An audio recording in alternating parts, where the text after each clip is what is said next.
But there is another contender for Christmas number one.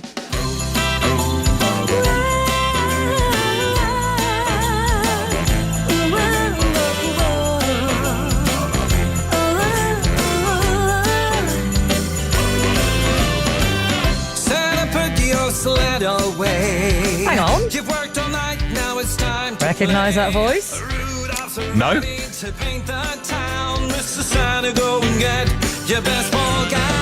Would you believe it? That is none other than Strictly Come Dancing judge Craig Revel Horwood, alongside one of Strictly's live And I was singers. going to say, and then a good singer. Rietta Austin. Hello, Craig. Hello, can you hear us, Craig? Oh, Craig's gone. Where's he gone? We know he's in a cab travelling around somewhere and he seems to have disappeared. We'll just have to listen to more of the music. Craig, can you hear us? Okay, never mind. We'll see if we can get him back in a minute or two. So that is It's Christmas, Merry Christmas. But they are up against some serious competition this year because Adele has got loads of her stuff out. And I think at 8 o'clock this morning, it's the Ed Sheeran, Elton John duet. Going to be hard to beat that, I'd say. They're going to be fairly hefty contenders. Plus, Lad Baby going for a third consecutive Christmas number one, all based around the consumption of sausage rolls. Yeah, and to equal your favourite, the Beatles. Unbelievable if he manages to get past that. Craig Revel Horwood, can you hear us? Yes, I can. Oh, what a relief! Do you know? I was cruising through your Instagram last night, and I was seeing you there in your beautiful white, soft snowflake Christmas jumper. I thought, this is not the Craig Revel Horwood we know. No, it's a little bit out of character. I do understand that, but I was a performer once. Many blue moons ago, darling. And I thought I'd bring myself back. And you can with sing. a smiley, happy tune. Yeah, but I do sing in panto, actually, sort of every year, but there's only little bits and pieces. So it's really nice to release this single. And actually an album that Rietta and I have been working on, and that's how that single actually came about. So I said, well, if we're going to do an album, darling, we should try and write something fantastic,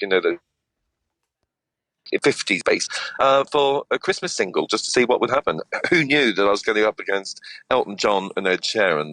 Yeah, well, they're saying exactly the same about you this morning, so don't you worry. Yeah, I bet. Yes, we put the wind up them, darling. Yes, I think, yes, you have. A bit of competition. And it is, and I say this with the greatest respect, appropriately cheesy.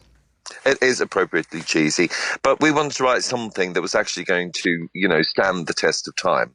That's the whole point. It wasn't, I feel like, I didn't want to do a Mr. Blobby one, one-hit wonder thing. And we wanted something that was really going to get people up and dancing, jiving around their Christmas tree, drinking eggnog, enjoying themselves this Christmas. Because last Christmas for me was appalling, really, and I think it was the same for everybody else. I could only have 5 other people at the house and it was just awful. And I thought, this year we need to celebrate, darling. Yeah, absolutely. Loads of people spent Christmas on their own last year, Craig. So, you have 5 people. That was a veritable party in comparison.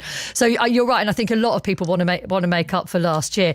Absolutely. This is a busy time of year for you. You mentioned you've got Panto coming up, you've got the Christmas single, and it's all coming to a climax on Strictly Come Dancing as well. And we are inevitably in that moment where people start complaining that the wrong people are left in it. Actually, to see what happens.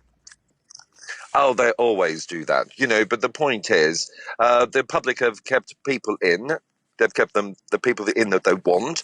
And, pardon me, it's up to, actually, I think, the public this year, because I think it's such a tough competition. Everyone is so good. I love AJ. I'm absolutely loving her. I think she's been absolutely brilliant through the show. John and Johannes have been a powerhouse of a couple and are storming it. Rose is just unbelievable. So, we've got 3 massive contenders there for the final, of which any could win. What I think is brilliant about this year is that they are all amateurs. They all have their own amazing story. Oh, completely. I think that's the thing, isn't it?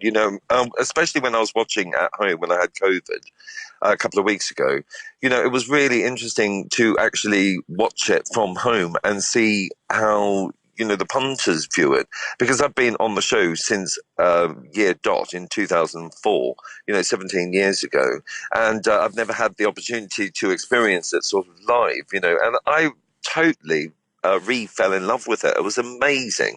So it's given me a new lease of life, to be honest, within the show. Obviously, I'm there to judge and be professional, but it was really lovely to sit at home and actually just watch what everyone, loves about people. So, and that's sort of when I fell in love with Dan as well. Obviously I look at him and I think, well, technically he's not as brilliant as everyone else, but he has every right to be there. Yeah, it's all about the journey. Listen, we've got a quick message for you from Andy from CBeebies. Here it is. Oh, yeah. Coming for you. Oh, no, he's not, darling. Panto already? CBBC's, really? Come on. Listen, I love your work, Craig. Thank you for talking to us. Good luck with the Christmas single. Okay, thank you so much. All Have the a lovely best. morning. You too, Craig Revel Horwood and Rietta Austin singing It's Christmas, Merry Christmas.